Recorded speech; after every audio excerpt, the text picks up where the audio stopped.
Zun Chesanenen. Nous parlions des mœurs d'autrefois et des mœurs d'aujourd'hui. Tu veux en faire la comparaison, me dit Golimin.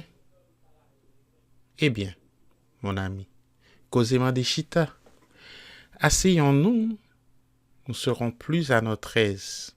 Toi pour entendre, et moi pour te conter l'histoire de Zun Chesanenen. Je pris siège. S'étant assise en face de moi, dans son vénérable fauteuil, échantillon inélégant mais très solide de l'industrie nationale, Golimin s'éclaircit préalablement la voix par quelques sonores et saccadés. Et, le sourire sur les lèvres, me dit « Zun est son nom jouette. Son véritable nom est Zétrène. Elle naquit d'un premier jour de l'an au pays pourri, une des sections rurales dépendant de la commune de la Croix des Bouquets. Ne me demandez pas en quelle année, je ne le sais pas. Elle-même, peut-être, ne l'a jamais su. En cela, elle ressemble à tous nos campagnards qui, détail curieux, n'ont pas du tout la mémoire des dates.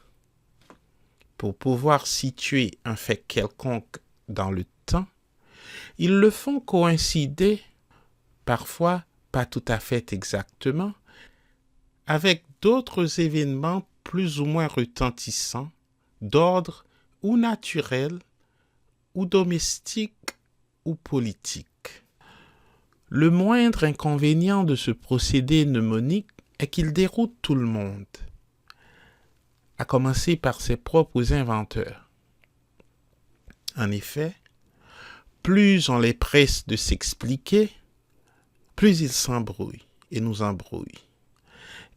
Et plus ils laissent dans l'indécision ou la confusion ceux-là qui voudraient obtenir d'eux un renseignement des plus insignifiants.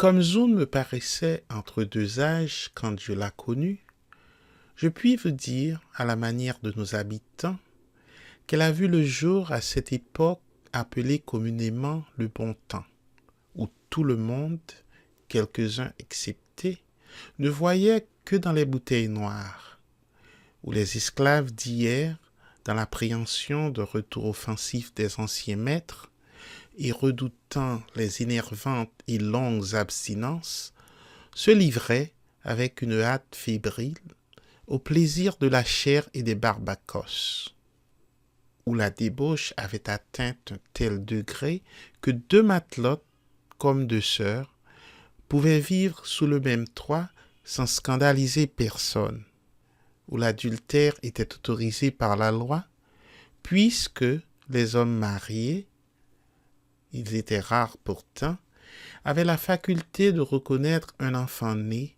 pendant le cours de leur mariage, d'une femme autre que leur légitime, où les gens les plus huppés ne croyaient point déroger en allant dans les danses notables, piquer le lété ou faire un rond de carabinier, où le déguis, en toute chose, fleurissait dans sa généreuse nouveauté, où enfin, au dire même des grands mouns longtemps, les timouns généralement étaient si peu hardis et si peu frontés qu'on en rencontrait qui, jusqu'à l'âge de 15 ans, se baladaient par nos rues sous leurs chemises flottantes et très courtes, sans le moins du monde effaroucher les accortes et malicieuses jeunes filles qui, elles, ne portaient que le caraco pendeng.